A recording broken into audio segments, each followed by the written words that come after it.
I think we're all here now. So welcome to the June 14th, 2021 Town of Ithaca Board meeting. We are transitioning slowly back to having some folks meet in the boardroom. So we've already realized there's some things that we have to figure out, but I think we'll be able to have a smooth and successful meeting. So thank you to the board members and a couple of department heads who were willing to be in the boardroom this evening. If you're a member of the public and plan on speaking to us during the public hearings, please stay on with us for Zoom. If you just are planning on watching the proceedings tonight, please go to our Town of Ithaca YouTube channel and view the meeting that way. It cuts down on the number of folks that we have to keep track of on the screen. So let's start by saying the Pledge of Allegiance. So Marty, if you will pan the camera.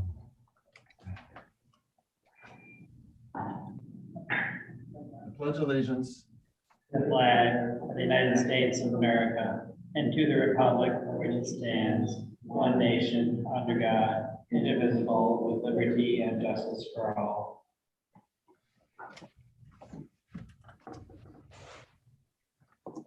So we'll start to see if there's any members of the public who want to address the board on an item for which there is not a public hearing. And Becky, there's no one in the waiting room at this time. Is that correct, Becky? So is there anyone who wanted to address us just generally? Vicki. So just unmute yourself and go ahead. And is it about an item not on our agenda? I'm not sure when I'm supposed to speak. I have an application for Agava Restaurant and for Paria Restaurants, but I don't think it's a public hearing. It's a decision to have a public hearing or not. Yeah, so we may have questions, so we'll just call on you at that time. Okay, great. Okay. Anyone else? And any general board comments at this time?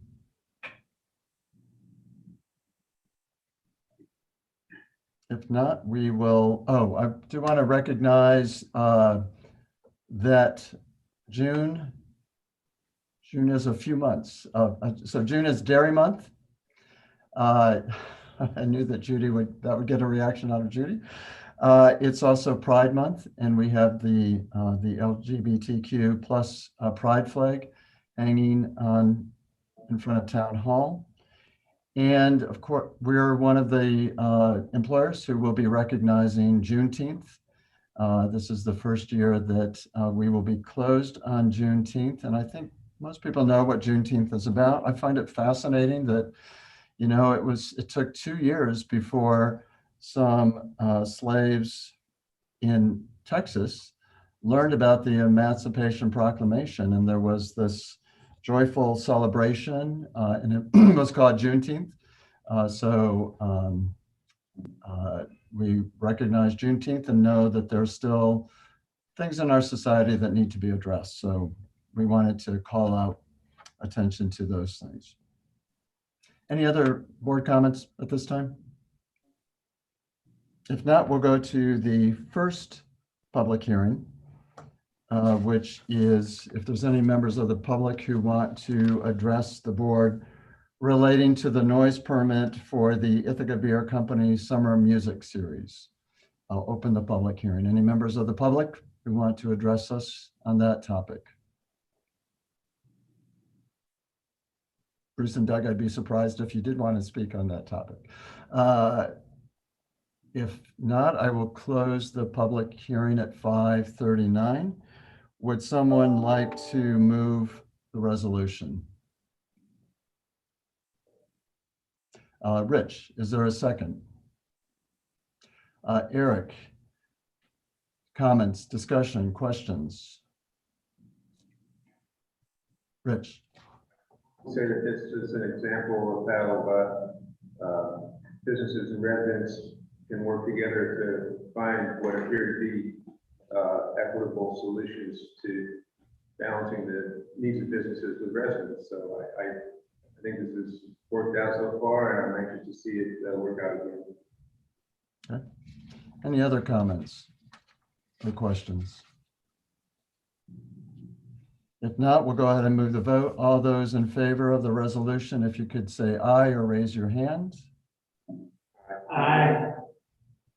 And again, I'll say this, it looks like it's unanimous. If I miss somebody, say no. You have to ask the other two questions, but it looks like this was unanimous. So moving on to the next public hearing, there's two things that we'll be voting on tonight related to the Energy Code supplement. One is the seeker, and the second will be the adoption of the local law. But let's first see if we'll open the public hearing at 5:41 and see if there's members of the public who would like to address us on this topic. And we'll limit comments to 3 minutes. Anyone want to address the board? So Bruce or Doug? Okay, it's going to be Doug first. Okay, go ahead. Okay, here we go. Thank you. Hi, everybody. Doug Britton, Town of Ithaca, as you know. I hope you've all had a chance to read the memo that Bruce and I sent out, because I'm not going to be able to do this topic justice in 3 minutes. So if you guys have any questions, like during your discussion phase, please don't be afraid to ask. That's what we're here for. I mean, how often do you have 2 mechanical engineers and a policy analyst at your disposal? You might as well take advantage of it. This law, I know that it's pretty clear that everybody means well, and nobody wants to require the production of unnecessary CO2. But unfortunately, the way the law is written now, that's what this is going to do. And the reason is it goes ahead with electrification as if it were already 2040 and we had a green grid, but it isn't, and we don't. Right now, we can produce enough green energy to supply about 17% of demand. Not 100%, 17. You can look it up, niceg.com. What do they call it? Whatever.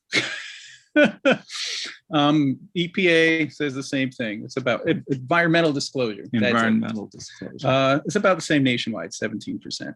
If you include nuke, you can get a little over half, and that leaves around, what, 47% is from burning things, which creates CO2.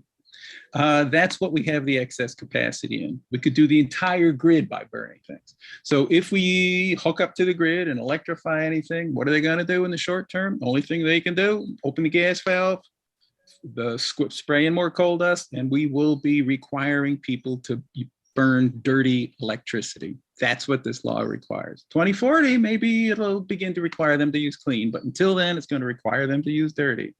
And I presume that's not what you meant. So I would appreciate it if you would modify it so that the ban on fossil fuels in the buildings don't take effect till 2040. Otherwise, it'll backfire.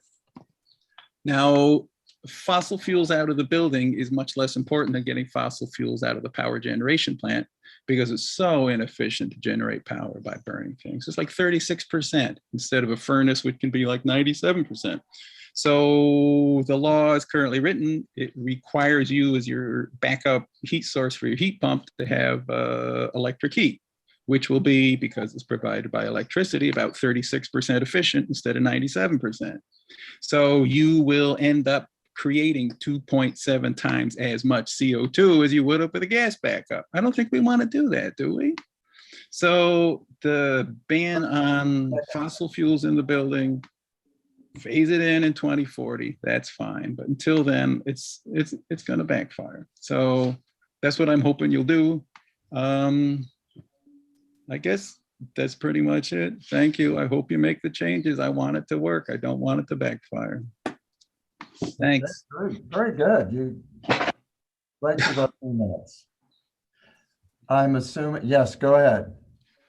Me? Yes. Yes. Okay. Well, I find I agree with many of the points that the previous speaker made.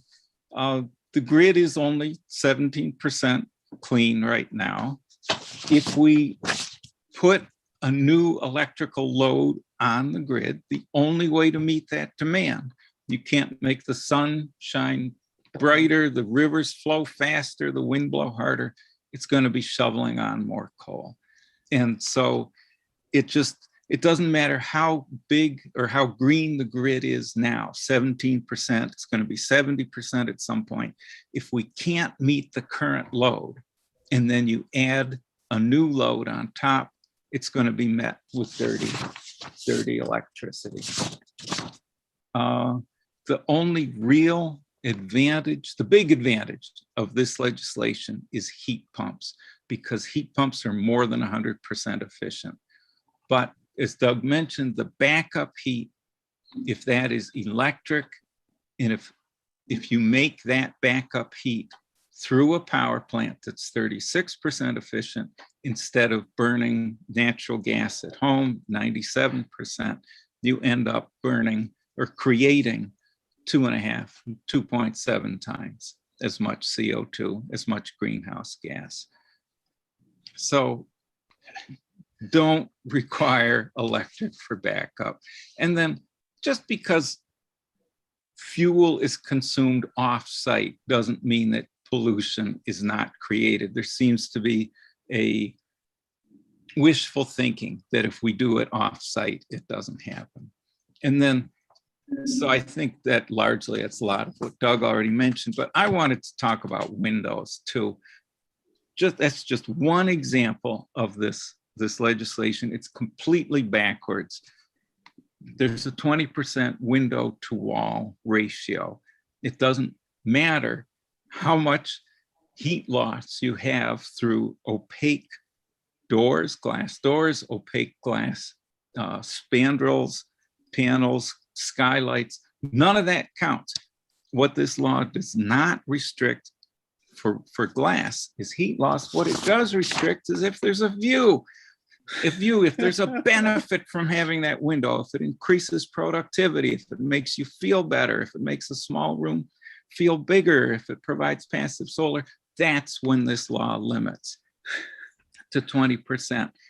There's a minimum 20% recommended for livability. This law flips that around, makes it the maximum. We're going to end up with substandard housing. That's wrong. And then I guess if I still have a couple seconds, water heaters. The biggest loss in a water heater is keeping a tank of water hot. The best, most efficient water is tankless, on demand. This won't allow it. So there's a lot of provisions in here that end up wasting energy, creating greenhouse gases. I would hope you could clean this thing up before passing it. And thank you. Is that my 3 minutes? Yes. Or? Okay, thank you. Is there any other members of the public who would like to address us on this topic?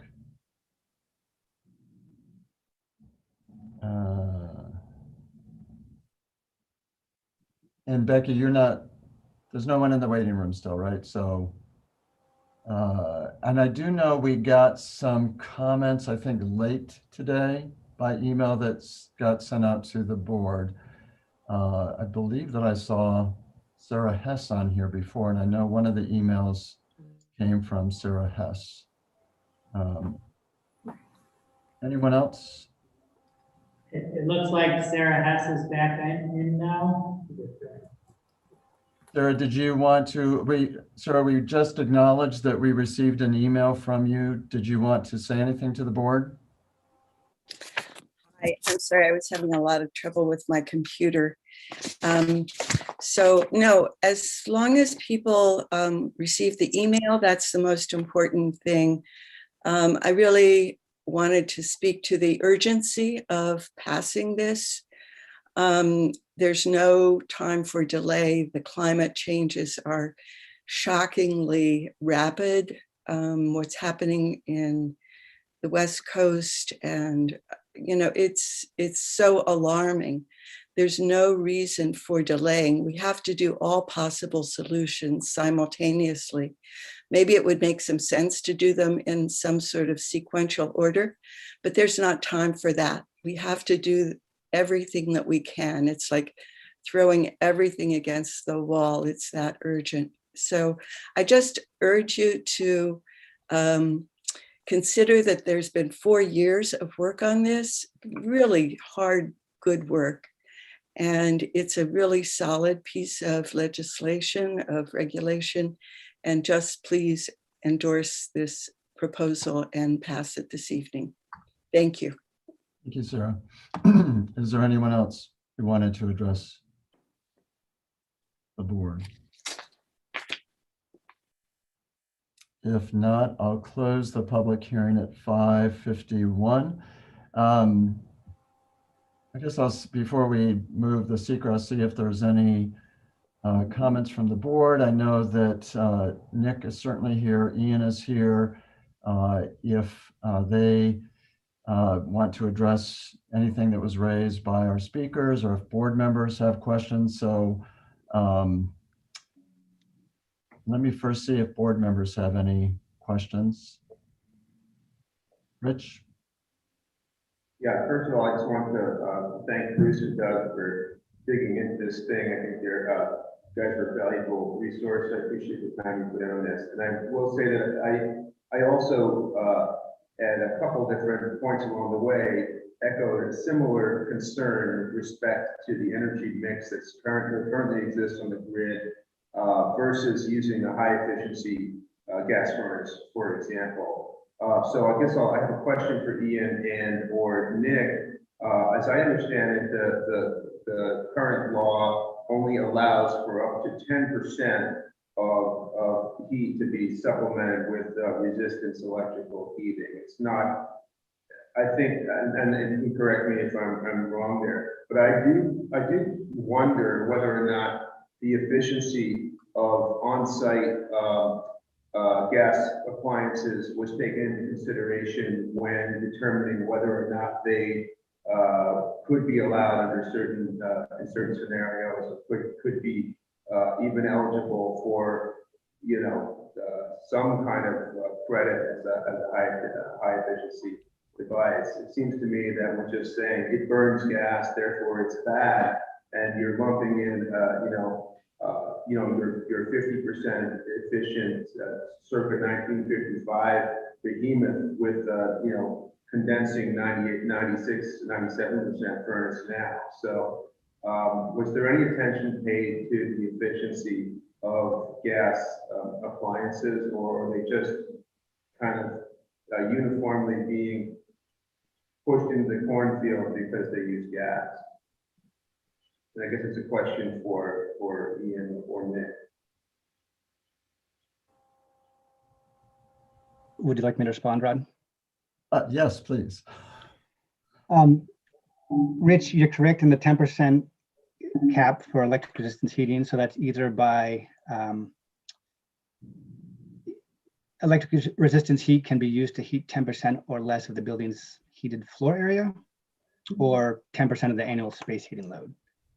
And that's standalone resistance heating, not associated with the heat pump. So heat pumps inside of them have electric resistance units, which help supplement them. Outside of that, standalone electric, like baseboard electric resistance, maximum 10%, yes. Your question about efficiency of on-site appliances, was it taken into account? Definitely. For the last analysis we did, which was after the last meeting of this group, where Bruce and Doug spoke about electrification and how we were doing it wrong, or to reconsider. We did redo the analysis. We assumed basically the worst case scenario for heat pumps, best case scenario for natural gas, which is something in the range of a 97% efficient furnace. Correct me if I'm wrong here, Ian. And the results still show that today, with our relatively clean grid compared to other places, it makes sense today to switch to heat pumps. And it will make even more sense next year and the year after. If I can chime in, we allow gas furnaces.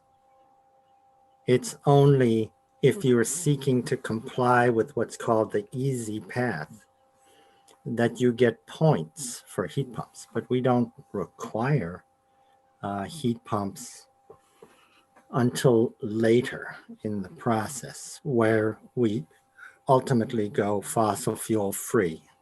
But in the short term, We don't require the small windows that the Britons refer to. It's only an option. You can choose to do it.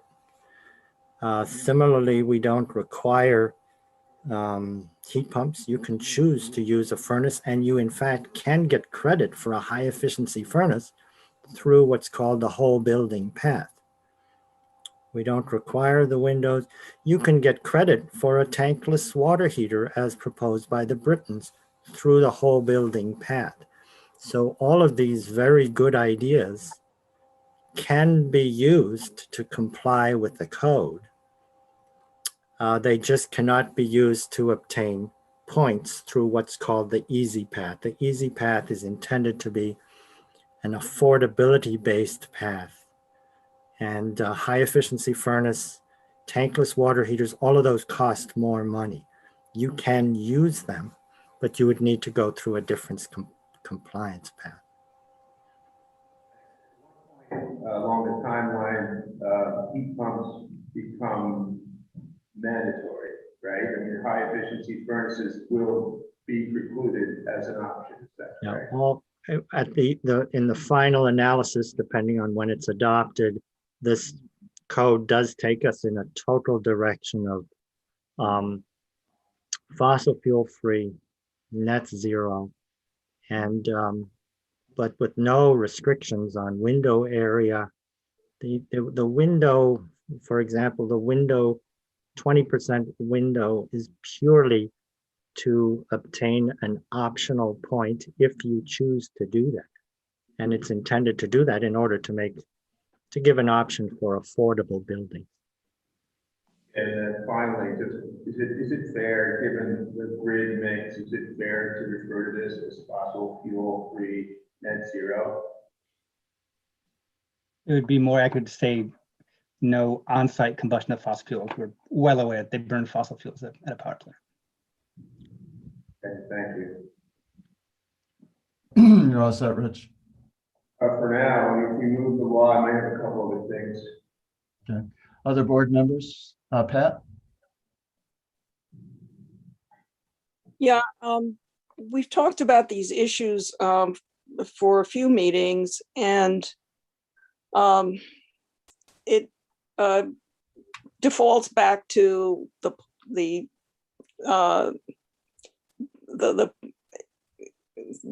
idea that some of these things that we're encouraging are under the point system. Some of the, possibly less desirable things like the window ratio and things like that. But if they're not that desirable, why are we encouraging them through the point system? And then in the end, if they will become mandatory. So I do have a lot of hesitation about some of these issues that have been brought up many times, and I'm not sure that that the answers are completely satisfactory, especially the point about the grid, the electrical grid not being clean for quite a while. And I know that New York State is further along than the average for the country, but I still remember the push toward clean energy in the 70s and what a disaster that was, and to rely on a technology that we're not sure about yet, I think might be premature. So I hesitate to support this as it is. So Pat, is there a question there? Do you? No, it's just a general comment. I've tried to listen to the answers to some of these, but it hasn't resolved it really to my satisfaction. I don't know if there is an answer, but I'm just giving my opinion that I do have some hesitation about the law the way it's written now. Okay. Pam, I saw your hand up. Thanks, Rod. So I have a question either for Ian or Nick. Can you just give us a little bit of information about what's going on in terms of moving electric power plants towards a more green operating regulations? I can address that. Ian, maybe jump in if I missed something. So the goals for New York State, Pam, are to have 70% renewable energy by 2030, and then 100% zero emissions electricity by 2040. Difference in terminology: zero emissions electricity allows you to count in nuclear, which is, in terms of greenhouse gas emissions, better. Where are we now? So it's more nuanced than either I or the Britons have presented it. It's not the 17% that just from the NYSEG territory, that doesn't cover it. It's not the more like 40% that I've quoted for New York Upstate. It's somewhere in between. So New York Upstate, our region, has the cleanest grid in the United States. NYSEG is noticeably dirtier. They use more natural gas, they use less hydropower. We're actually somewhere in between. I've been guided to use the New York Upstate numbers. That's what folks who do greenhouse gas inventories do. So for example, Cornell uses that number when they measure their emissions levels. There's no perfect number, but that's the data set we chose. I was looking at a report today. The state is moving very aggressively towards electrification. So every single day we're hearing more news about the plans for electrification of the grid, of buildings rather, sorry. I saw today in a report that where statewide we're at something like 30%, and I wish I had it right in front of me to show you, but something like 30% clean energy. They've got 20% more, here it is, statewide, 27% operating renewables today, but in the pipeline already contracted for is another 23%. So that brings us 50% that's either operating or contracted for, and again, going toward the goal of 70% renewables by 2030. So every indication we get today says there's a wholehearted effort by the state to do this really quickly. Ian, did you want to chime in?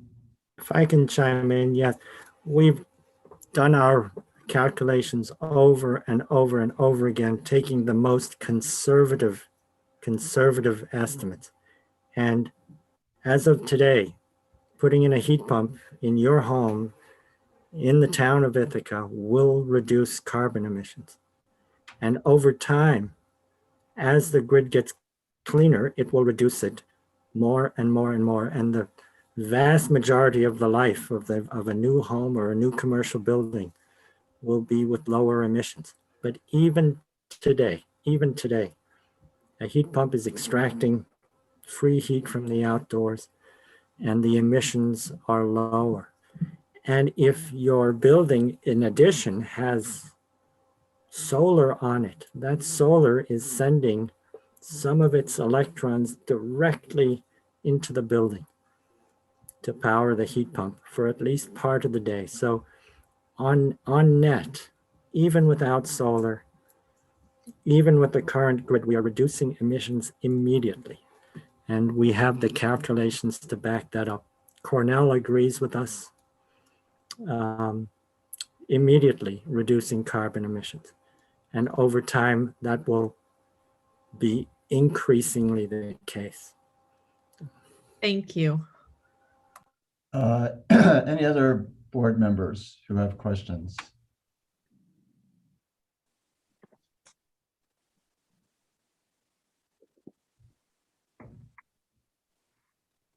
Bruce and Doug, I'm not going to call on you, sorry. Any other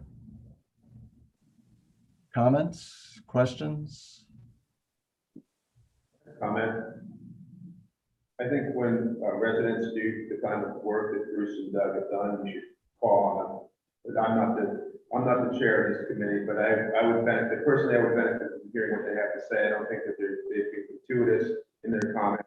I think they've been brief and informative, and I personally would like to hear what they have to say. Okay, let me first see if there's any. Bill, did you want to chime in on anything? Because I know you've worked closely on this. So I was going to save my comments for when we move the law and have debate on the law itself. So, yeah, I don't think I'll need to add anything right now. Just in terms of hearing more from Bruce and Doug, I think if we were to do that, we should probably reopen the public hearing. So that their comments are part of a public hearing. And then we would obviously need to let any other members of the public speak at that point if we decide to do that. And Bill, I think it's okay, you know, since we held off on moving the seeker, I was going to do them back to back. So I think you could share your comments about the law now as well. I think we're just having a general discussion about not just the seeker, but also the local law. Okay, so in terms of the comments of law, first I want to thank Nick for all the time he's put into this over the last many years. I know it's been a huge effort to try and get this to where we are today. And I think he's done a great job on that. So in terms of some of the comments that Bruce and Doug made, and then also something that Pat said, again, I'll stress what Ian had mentioned, that the point system under the Easy Path those are voluntary. So if people want to put lots of windows in, they can. They don't have to keep to the 20% window to wall ratio. And as I think somebody else might have. Oh, okay. Yeah, I guess I have to speak up, and maybe I'll try and speak to the microphone rather than down to my computer. So some of the points about the future. So in 2026, when we go to saying that no fossil fuels will be used for space heating or clothes drying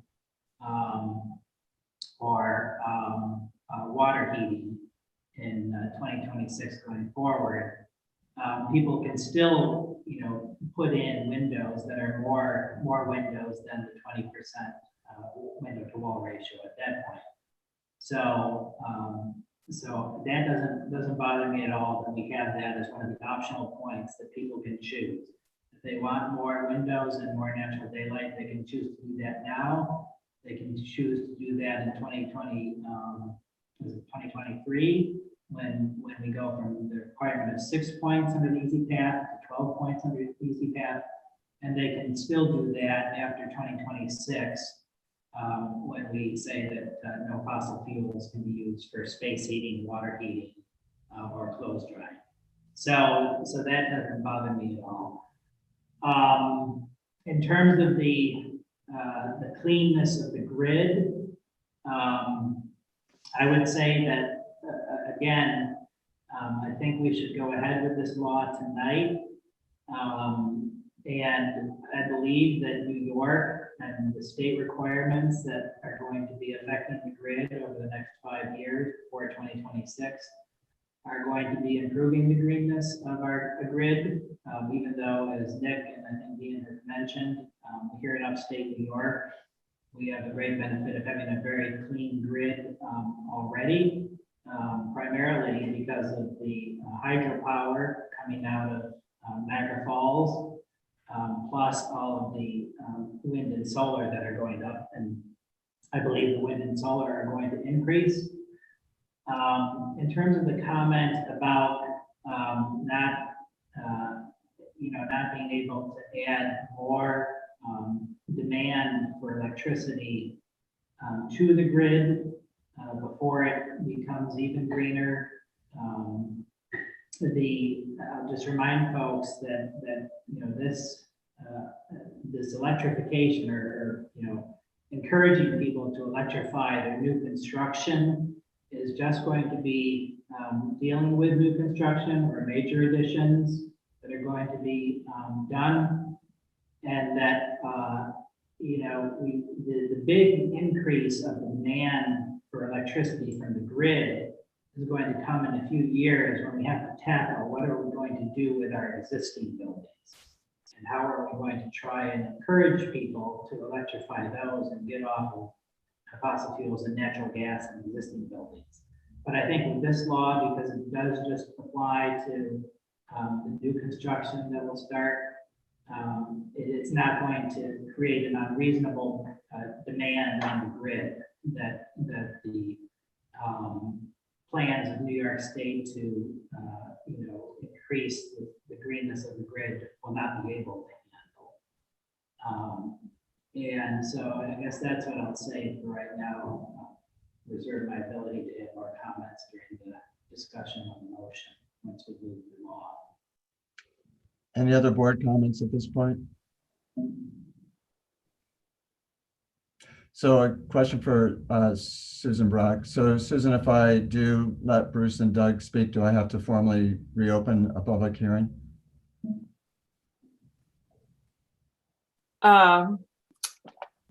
It probably doesn't matter particularly. I mean, the purpose of the public hearing is to get the public comment, and that's closed. But if you want to let them provide additional information, you can, but then you'll need to allow anybody else from the public to also provide that additional information. Okay. So Bruce, Doug? Yeah. Thank you. 3 quick points. Number 1, we like heat pumps, okay? We like electric heat pumps, we like gas heat pumps. That's fine. The problem is the backup heat for that.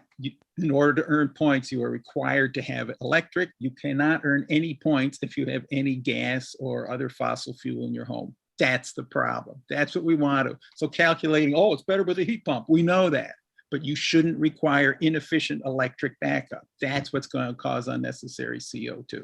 Okay, second point is what Pat said, the easy path system. That should be what you guys like the best. The only people who are going to take the whole house approach is people like Cornell who can hire a consulting engineer. People who just have a regular house and are putting in a new furnace aren't going to do that. We're going to take the easy path. So you better make sure that's what you like best. And then number 3, Nick is right. People are going to be building green power plants. That's wonderful. And in 20 years when they're online, you should make people convert to electric. They're not online yet. Once they are, do it. You do it beforehand, it's going to backfire. It's pretty easy. That's it.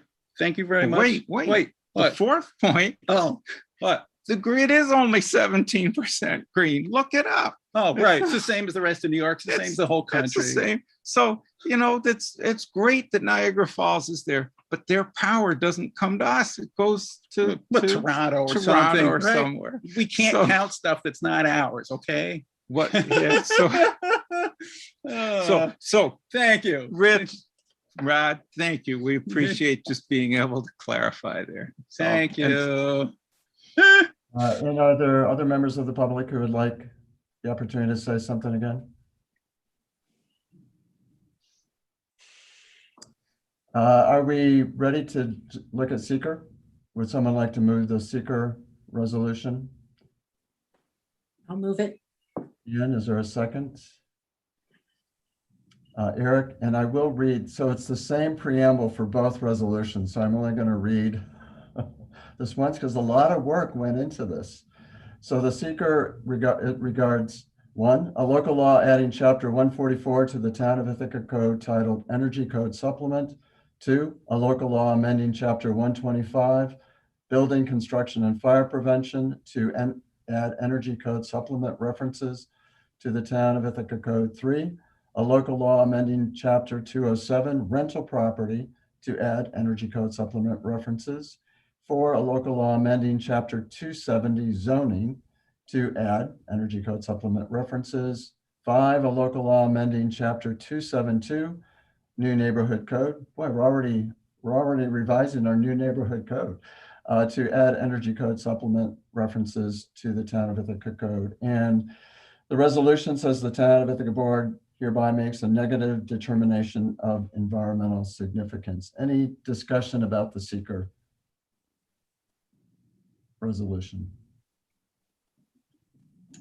If not, all those in favor, raise your hand or say aye. Is anyone opposed? Anyone opposed? Anyone abstaining? So it looks like there was just 6 voted in favor, 1 voted against. Did I get that right?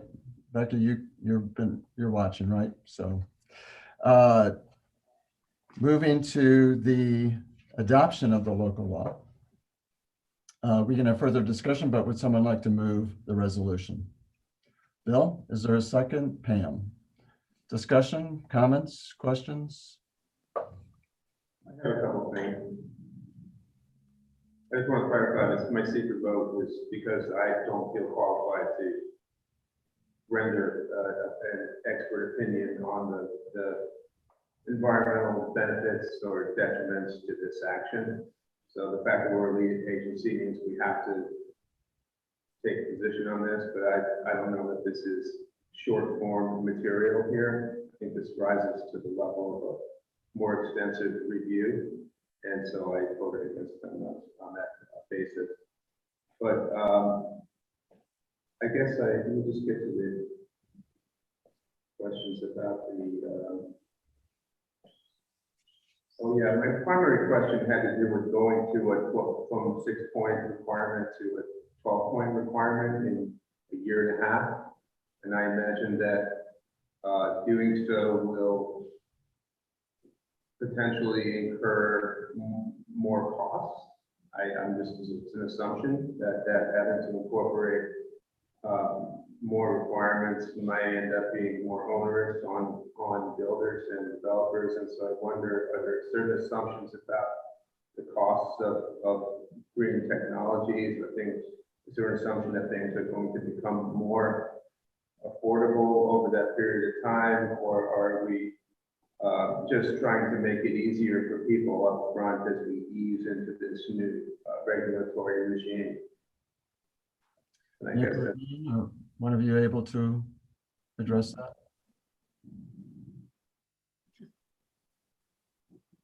Sure. Sorry, having a problem juggling my windows. I had a response in the written comments about cost. I was looking to quote and read verbatim, but I can't get that quick enough.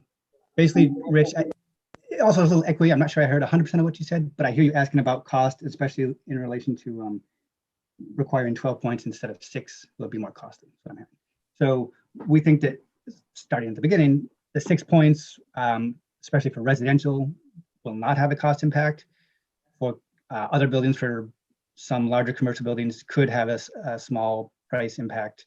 And as always, the cheaper route is using the easy path. Those are things that are more affordable to reduce the emissions.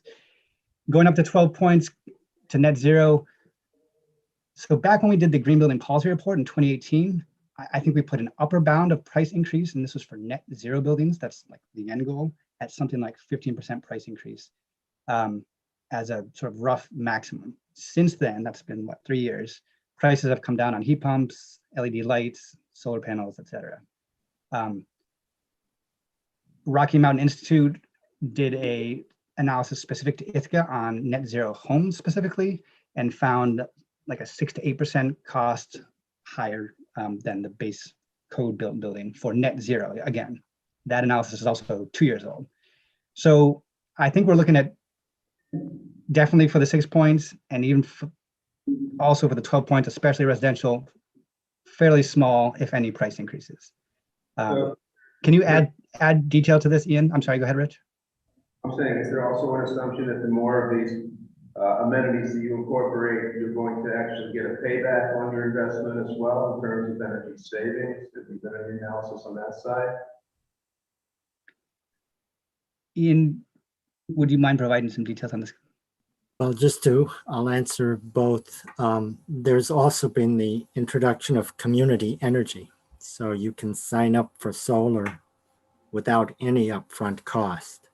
You will then be still paying an electric bill, but there is that option, which would reduce any incremental cost. And then the second question was payback. There absolutely will be a payback. In other words, you will be eliminating in 2026, eliminating not only gas charges, but the gas meter charge. So that's $200 plus a year. And then you'll be saving on your electricity cost. And that's against the added construction cost. There definitely is a payback, and it'll vary by building. I have two questions. One has to do with the exemption for ag buildings. Are we precluded by law, by state law, from imposing this regulation on ag buildings, or was there some decision made to exempt ag buildings for economic reasons, and what was the thinking behind that?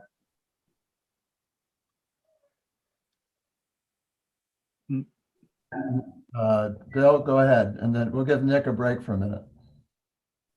Yeah, so the COC discussed the ag exemption. And Marty can chime in if I get this wrong, but I believe that currently the state building code does not apply to the ag buildings that we've exempted. Is that correct, Marty? Yes, that's correct. So the language that has been identified in the Ithaca Energy Code, I believe, is very similar to what's in the New York State Uniform Code exemption requirements. So ag and markets basically identifies that if it's truly an agricultural building, that we can't require them to obtain a building permit specifically. Okay, that's self-explanatory. Let me ask you this one clarifying question that I have, and that just to get out of context. This is on page 59. It's 81 of the PDF, but 59 of the code, I believe. 144-R502.5.6.5 says production of renewable energy shall not count toward energy reduction. And then elsewhere in the document, it seems to indicate that having on-site renewable energy does count toward the point system. So am I confusing the point system with what you refer to here as energy reduction? I don't understand how to reconcile those two things. Could somebody help me with that? And so for those who might still be trying to look this up, as Rich mentioned in the law itself, it looks like it's page 59. It's part of the OP6, the Custom Energy Improvement. So maybe Ian or Nick, you can explain the detail. Sorry, I'm getting there. I'm just very slow navigating there. Sorry about that. So OP6, R502.5.6 is OP6 Custom Energy Improvement. So this is in the residential section. And then the last paragraph. Yeah, right. Sorry about that. I'm here now. It just means, Rich, that you cannot use, so you can gain points for renewable energy under the renewable energy point. You cannot get any credit for renewable energy under this custom energy improvement point. That's the basic gist of that provision. Okay, this is the subsection. Okay, let's see if there's anything else. And then again, the question I think that Bruce and Doug raised is why does biomass earn as much or more than ground source heat pumps?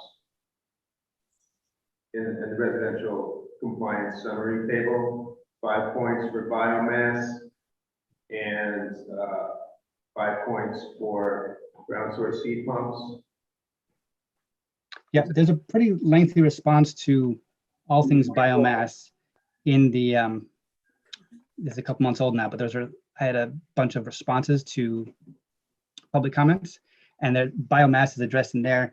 We are considering it at the scale we're using it, the kind of biomass we're getting in upstate New York, and the types of technologies we're using that we're allowing in this code. We're considering biomass either carbon neutral or at least very low carbon. And for that reason, we're rewarding it very highly. Now, so to the same tune as ground source heat pumps. I know that some folks have a big problem with biomass, and I think some of those are well placed, but I do want to point out here that it's not like we're using it in a power plant. I think it's a totally separate issue if you're using biomass in a power plant at that scale. But this is, so a lot of my position on biomass is from talking from folks at Cooperative Extension. They've got several pages on their website dedicated to biomass, and I was convinced at least that it really is worthwhile for us and a very low carbon or carbon neutral product. That's why it scores very highly. Considering carbon capture and sequestration, the whole carbon cycle in biomass, is that part of the calculation there?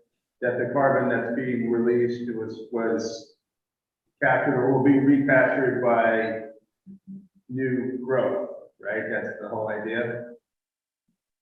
The cycle, yes. Doesn't take particulate matter, pollutants into consideration. Right. So one major concern is air quality issues. So the only technologies that we allow in the energy code supplement are those allowed by NYSERDA's renewable heat program. And those are specific. It's pellet boilers. There's 3 different technologies. They've got specific particulate emissions criteria set by the EPA. You can go on that website and check out the specific particulate emissions standards that you have to meet. So you're not allowed to use like a fireplace, which would have high particulate emissions. Thanks, that's all I had. Other comments, questions from board members? Pat? So just a quick note about the seeker. I voted in favor of it. Even though it was a negative declaration, I thought the whole point of this law was to make an impact on the environment. I take it that a neg deck is there will be no negative impact on the environment. Is that right? Did I vote the right way? Yeah. The standard is there's no potential for a significant adverse environmental impact. Okay, that's what I thought, but I wanted to make sure. On heat pumps, is this allowing backups to the heat pumps? Just real quickly. I mean, can a building have a backup to a heat pump, or are we assuming that at some point it's all going to be heat pumps and there's no auxiliary way of heating or cooling? General Ian, do you want to question. take this one? Yeah. Go ahead, Nick. Ian, do you want to take this one? Oh, We allow up to 10% backup electric resistance. In the short term, there's nothing until 2026, there's nothing stopping you from using any kind of fuel. In order to get the points, then you cannot have a fossil fuel backup. It needs to be electric resistance. And the reason for that is, again, we are, the Britain's point about electric resistance being high in energy use and carbon emissions is correct. But that's why we've limited it to 10%. And again, over time, as the grid greens, then that will have ostensibly by 2040, or as soon as the state has a clean grid, it will have 0 impact. So for the vast majority of the life of any building built today, it will have 0 impact. I hope that answers your question. Well, my only experience with heat pumps was at the Paleontological Research Institution. They were using heat pumps. It was a very, very hot day, and it was extremely hot in the building. And they told me it was because something connected to the heat pumps had failed, and they didn't have a backup. So I'm a little nervous about relying on any one technology. For most PRI experienced an early technology where they were using it's called an open loop field, and they clearly had problems with that system. I would argue that any heating system, unfortunately, even fossil fuel systems, are vulnerable, can fail, do fail, and need to be fixed. And I own several rental properties in town. Every year I'm having boilers that fail in the middle of winter on a cold night. And I am getting out to do distributed electric resistance heaters for a few days until they are repaired. So any technology, unfortunately, does need repair, and heat pumps are no exception. We have many heat pumps. We have thousands of heat pumps in Tompkins County heating buildings without any problem today, except when they need repair, just like fossil fuel systems do.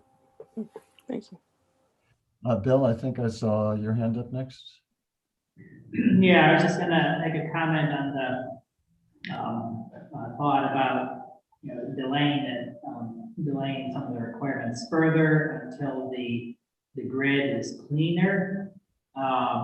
You know, aside from the points that Nick and Ian have made already about, even with the grid the way it is now, switching over to heat pumps would have a net reduction in greenhouse gas emissions.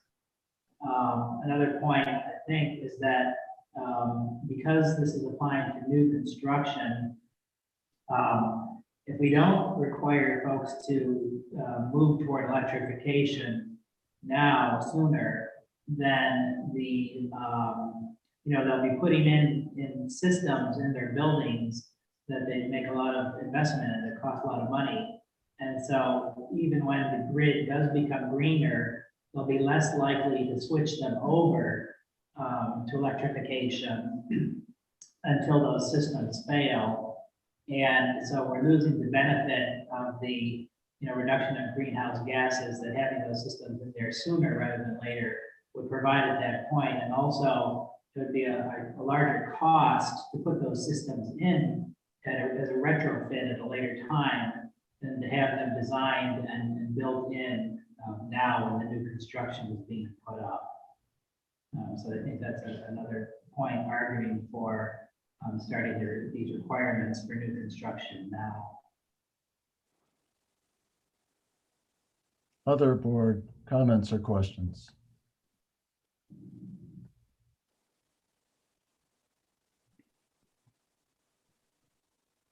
Are we ready to vote?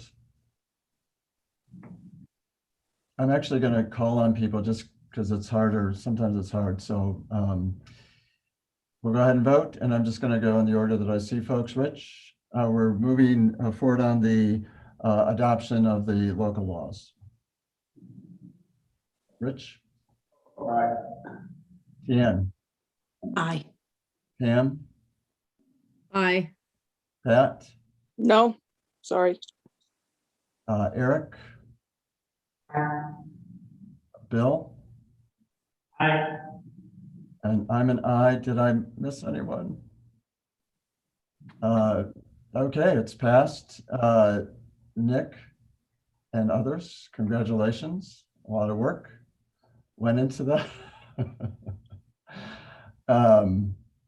So thank you. Nick, Thank you all. That's very exciting. If you haven't heard yet, we're having a celebration on Thursday. I It was was for gonna the city, but now it's for the town. tell people where and what time. All right, okay. Thursday, 5:30, North Star House at the end of Tioga Street. And it'll be fun. We're bringing the powerhouse there, which will kind of show you, it's a tiny home that has some of the technologies that the Energy Code supplement is promoting. Great. Okay. It's hard to move on after you've just passed Energy Code supplement, but we will move on. Yes, Nick, go celebrate, Nick, now. Thank you, Ian, very Ian, much. thank you so much. And Doug and Bruce, thank you for your comments. Well, Sarah, thank for you. joining us. Thanks anyway. Sorry. Okay, moving on to setting a public hearing regarding a proposed local law to override the tax levy limit established in the general municipal law. This is just so we have options as we actually start to piece together the 2022 budget. Would someone like to move the resolution? I'll move it. Well, I saw Eric's hands first, Pat second. Any questions, comments? All those in favor, raise your hand or say aye. Aye. It's unanimous. Moving on to setting a public hearing. Let's start with the setting a public hearing regarding a noise permit for weekly entertainment events at Rainick through September 2021. The resolution is to set the public hearing for July 12th. One of the things that came up just today, as I had missed this, that the application also refers to music on July 2nd. The public hearing we're setting is to address the weekly music series, since we're not meeting till July 12th. So let's deal with that first, and then I'm not sure what we do about July 2nd, but would someone like to move the resolution setting the public hearing for the weekly series? Tien, seconded by Rich. Questions? I just have an observation, is that the application doesn't refer to specific dates, and I don't know that really, I don't know if we can have a public hearing about kind of a nebulous series of occurrences of events that potentially contravene the noise ordinance. So I think we need to have this, we need to know when these events are going to be taking place so that we can, you know, residents in the area can be notified, have an opportunity to respond. And I think I saw some correspondence between either Paulette and Becky and Vicky, just basically saying that we will need more information for the meeting. Vicky, is that correct? Yeah, so I've been planning events in the area for over 20 years, and it's very hard to book entertainment without permission to do so. It's kind of like a chicken or the egg. I don't want to make a contract with bands if I can't fulfill the contract.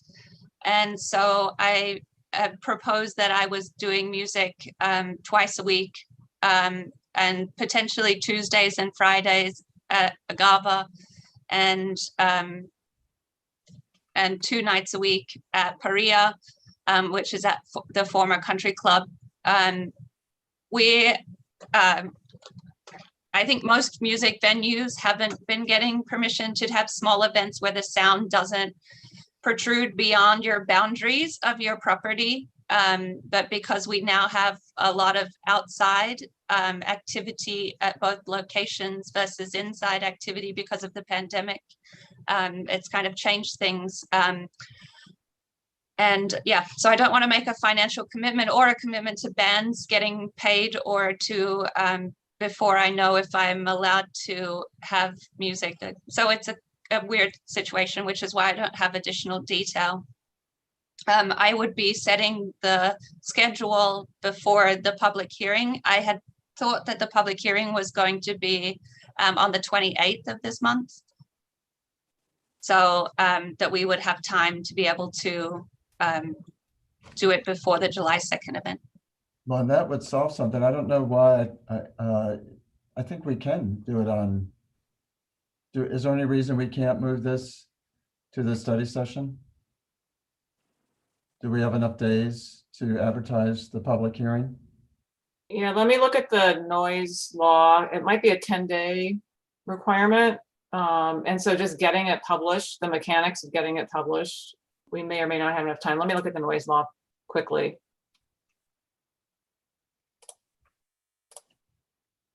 And that would address the July 2nd issue if we're able to do that.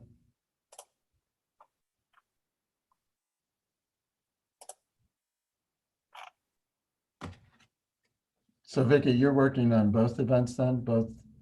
Yeah, so I work at Agava. I also, we recently took over the management contract for food and beverage and events at the country club, which has been purchased by a private entity to keep it operational.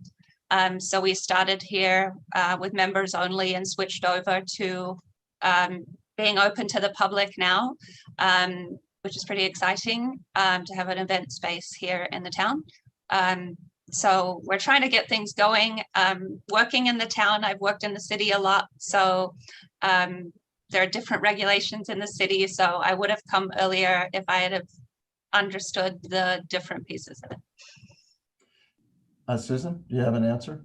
It's a 5-day publication requirement.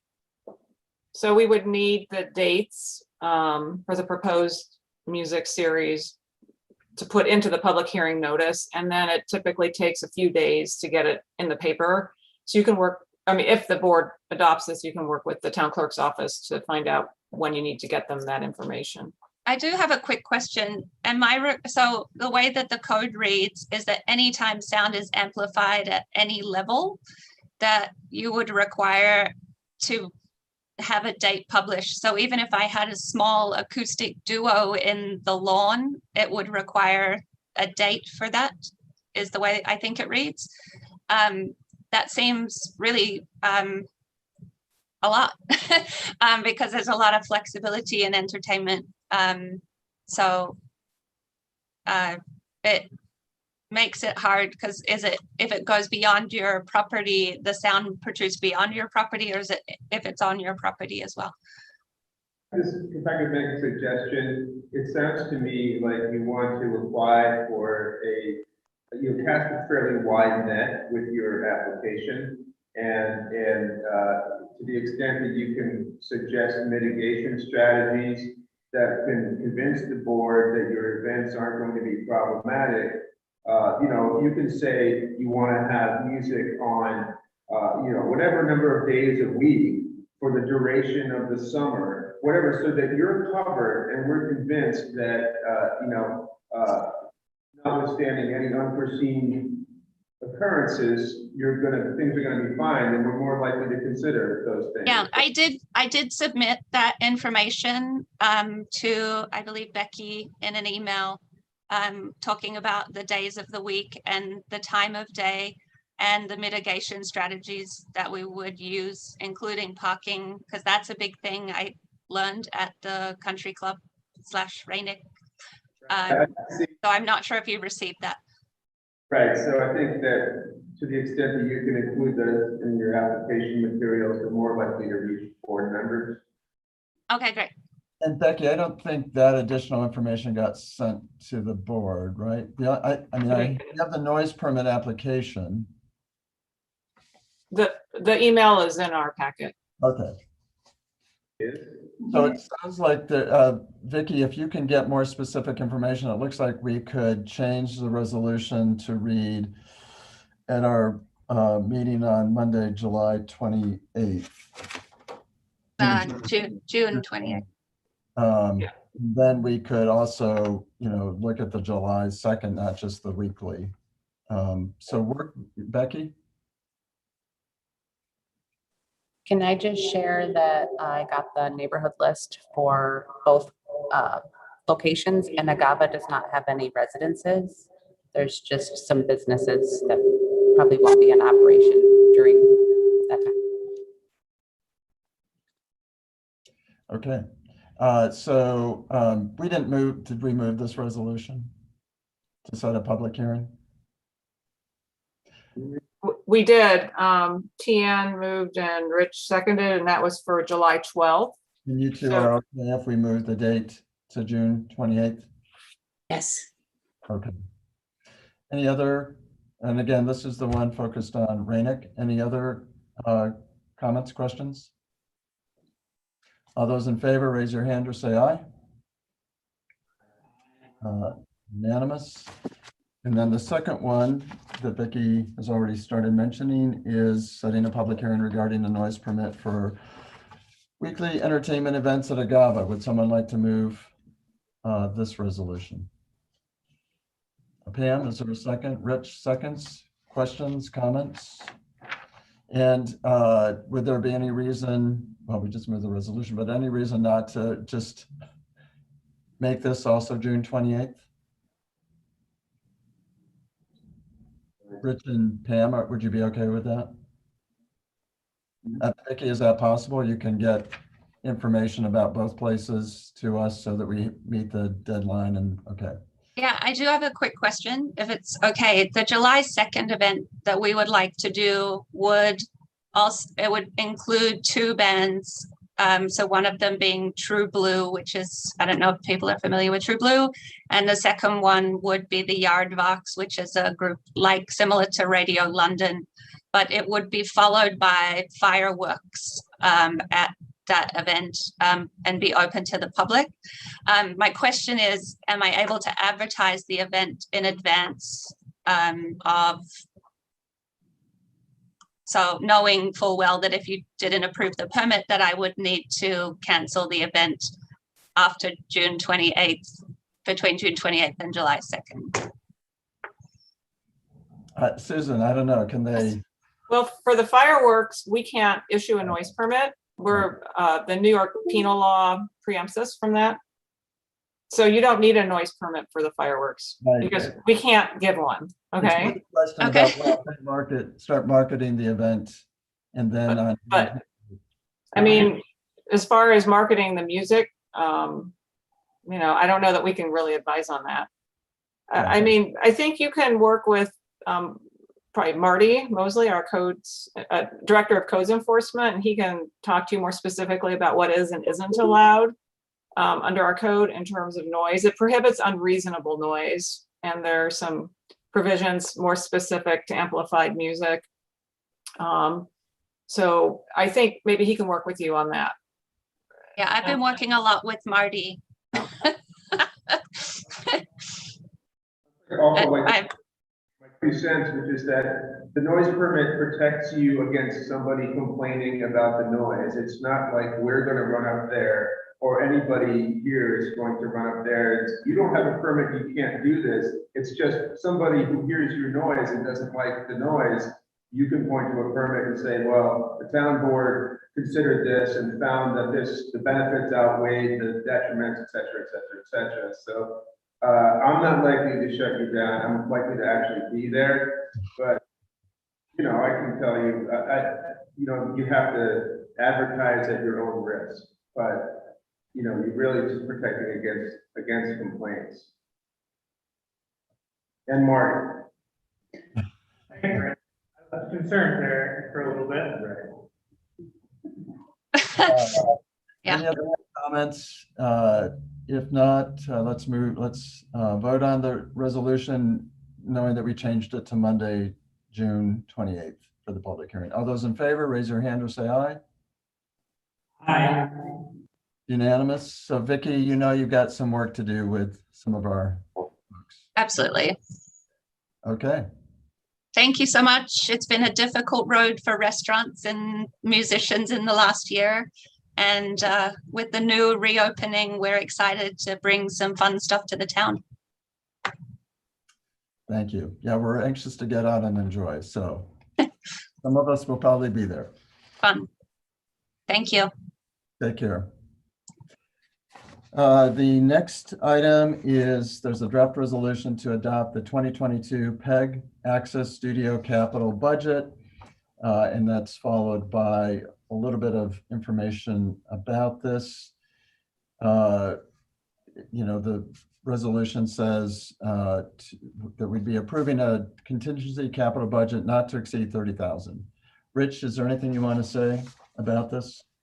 Just add that the reason this is coming forward as a contingency budget again, which it has for the past couple of years, is because we're in the midst of a dispute with Charter Communications regarding who is responsible for certain parts of the equipment upgrade that the studio needs.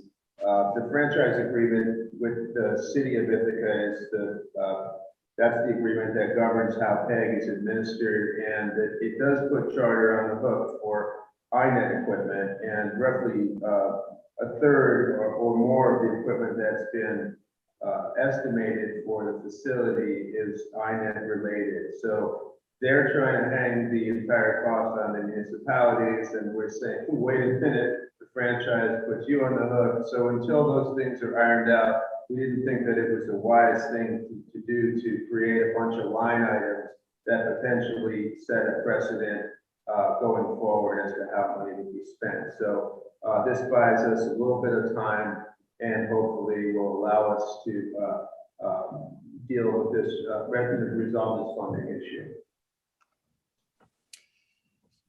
Rich, would you like to move the resolution? What was that? Is there a second? I'll second. Questions, comments, discussion? So I know we all serve on various committees and do our part, but Rich, thank you for your work on this particular one. I know it has some challenges. It looks like we're ready to vote. All those in favor, raise your hand, say aye. Aye. Unanimous. Moving on to a series of speed limit requests. We'll start with the approval of a speed limit reduction request for Elm Street extension. This would be bringing it from 55 mph to 30 mph. Would someone like to move the resolution? I'll move that. Is there a second? Pat. Comments, discussion, questions? All those in favor, raise your hand or say aye. Aye.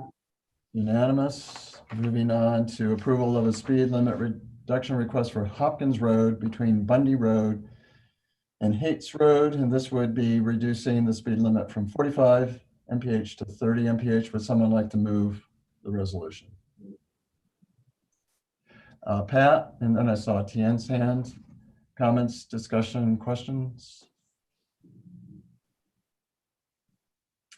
All those in favor, raise your hand or say aye. Aye. Unanimous. The third is request for speed limit reduction in the Deer Run development, including the roads Whitetail Drive, Marcy Court, Teton Court, and Saranac Way. And this would reduce it down to 25 miles per hour. Would someone like to move the resolution? Pat, is there a second? Eric? Questions, comments, discussion?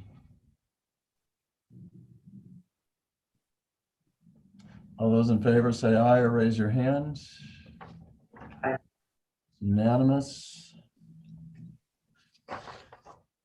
Moving on, the designation of a town depository and authorization to open a CD with First National Bank of Groton, the amount of $8 million for a period of 12 months. I think we talked about this last time. We did shop around to see, and certainly the Budget and Finance Committee talked about it. This is a pretty good deal compared to what they're able to give us compared to some others.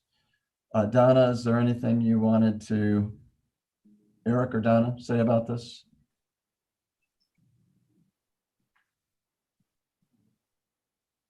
I forgot. You don't need to, you can just speak using the owl. So this is going to, I guess, 0.5% is a lot more than we're currently earning, which is next to nothing. I forgot what we're currently earning, but this is about 4 times that or so. And I guess 0.5% of $8 million is $40,000. That's pretty good. So it's putting the taxpayers' money to work. So let's do it. Would someone like to move the resolution? Pam, is there a second? Eric, any discussion, comments? It's kind of nice to have $8 million to move into a CD. So all those in favor, raise your hand or say aye. Aye. Aye. It's unanimous.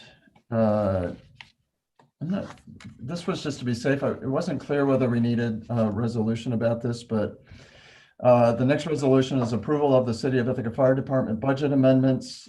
So the money had been set aside.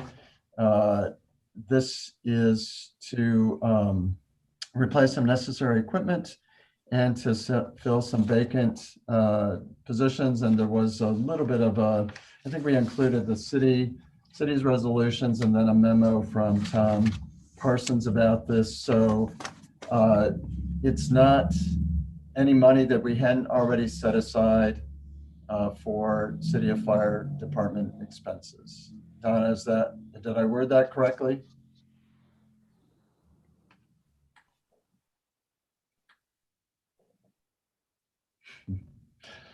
Donna, are you there? Oh, yes, that's correct. I'm sorry. I was going to go poke her next door because I know she's right next door. Would someone like to move the resolution? I'll move it. Tian, is there a second?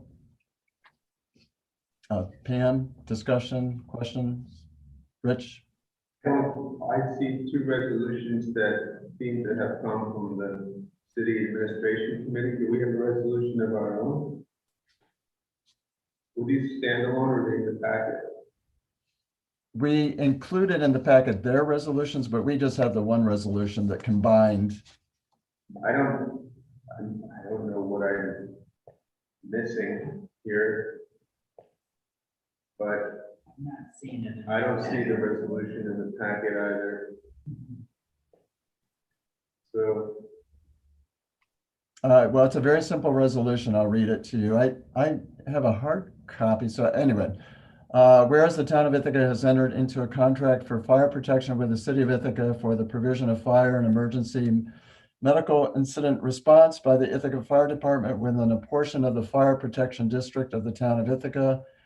And whereas the town supervisor has received communication from the city of Ithaca informing him of the two proposed budget amendments to replace necessary equipment that was postponed in 2020 for $34,184 and another for $187,434 to fill vacant positions left unfulfilled in 2020. And whereas the town share of these proposed amendments would be 31.4% or $69,588, and within the amount currently budgeted for the city fire contract, now therefore be it resolved that the town board approves the proposed budget amendments.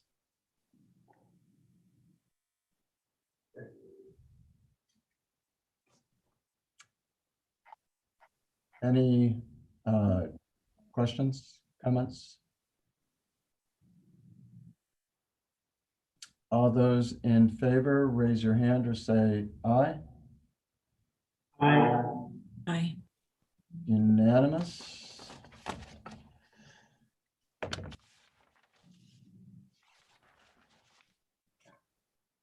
Moving on to number 10.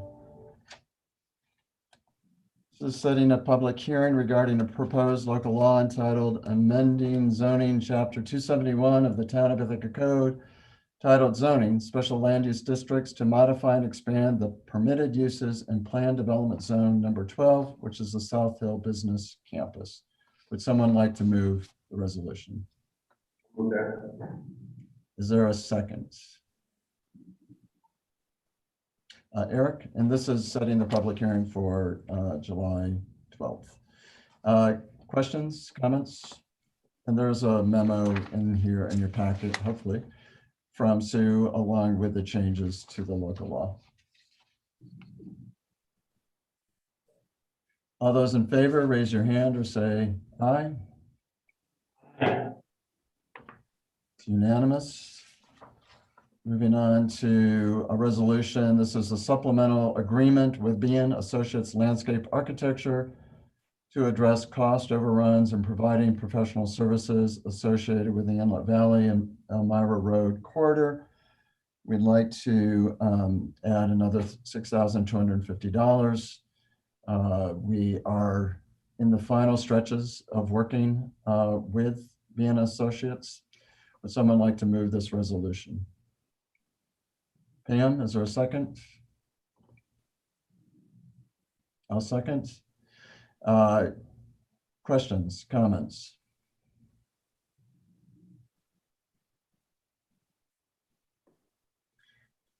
All those in favor, raise your hand or say aye. Aye. It's unanimous.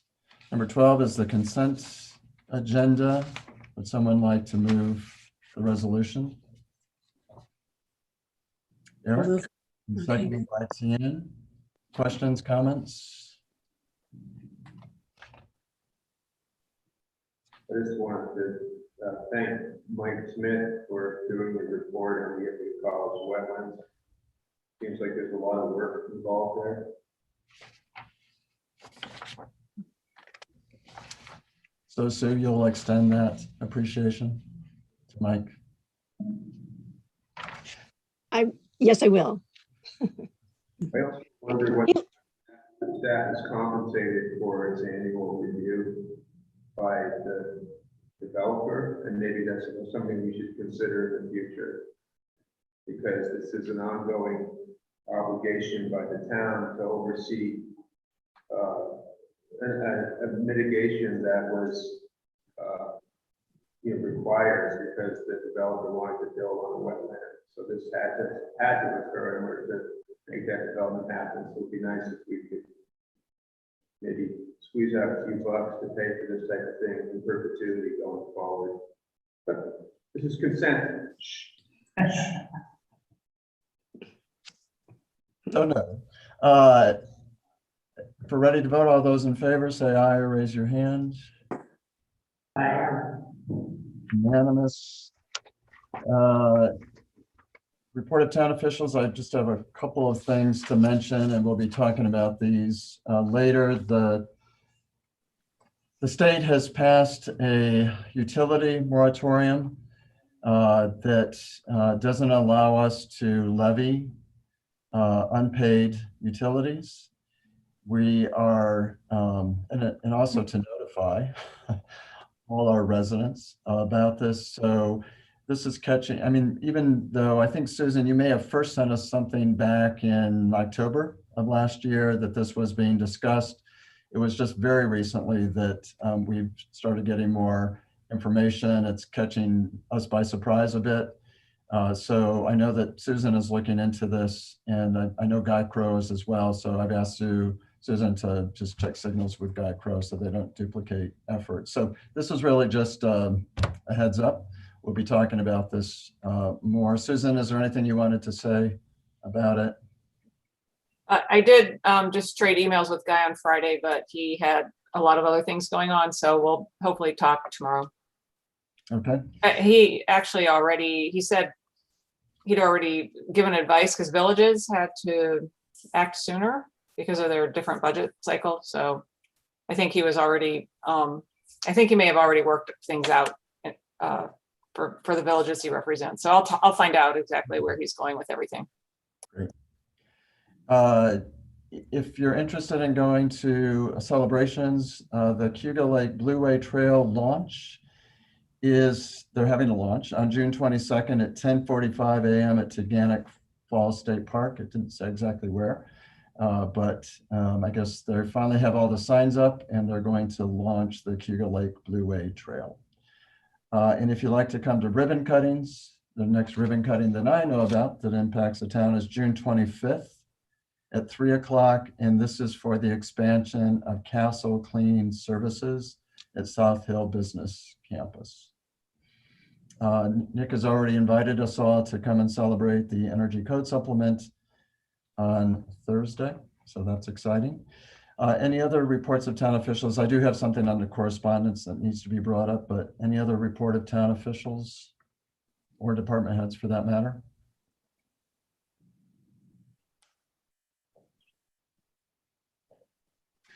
So included in your packet was some correspondence that I think you received earlier. I just asked Becky to resend it so it was fresher in your mind.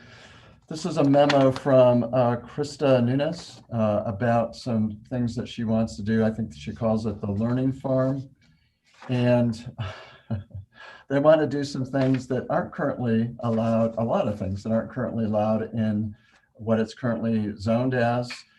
And the Sue Ritter just wanted the town board to see the memo, to talk about it, and see if they want to refer this. It seems like we're starting to refer a number of things to the planning committee, but either refer this to the planning committee, or if the town board first wants to invite Krista Nunes to come in and meet with the town board to talk about some of what she wants to do, we can certainly do that as well. Sue, is there anything you want to add to that? No, I don't think so. I think those were the the things we wanted to ask the board. So thoughts? How do you want to handle this? Just refer it to planning committee? Do you want? Rich, I don't know how you feel about that. If you've looked at the memo, whether you first want her to come in and speak to the full town board. Well, if it's gonna go anywhere, I think planning is the place. There are a lot of variables here, and so I think the first step, maybe we could hear from her at a committee meeting and then make a determination if the board is so inclined to have it reviewed committee. Is everyone comfortable with that? To refer it to the planning committee then, refer this? Yeah. No, I'm getting used to the fact that I'm hearing people talk and they still have that mute button on in their corner. For those of you in the town boardroom. Any other quick thoughts about that? Was there anything else in correspondence to mention or refer to?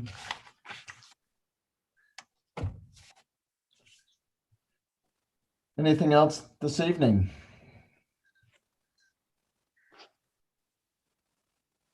Okay, meeting adjourned. Go enjoy it. Oh, it's sunny out there. Take care. Bye.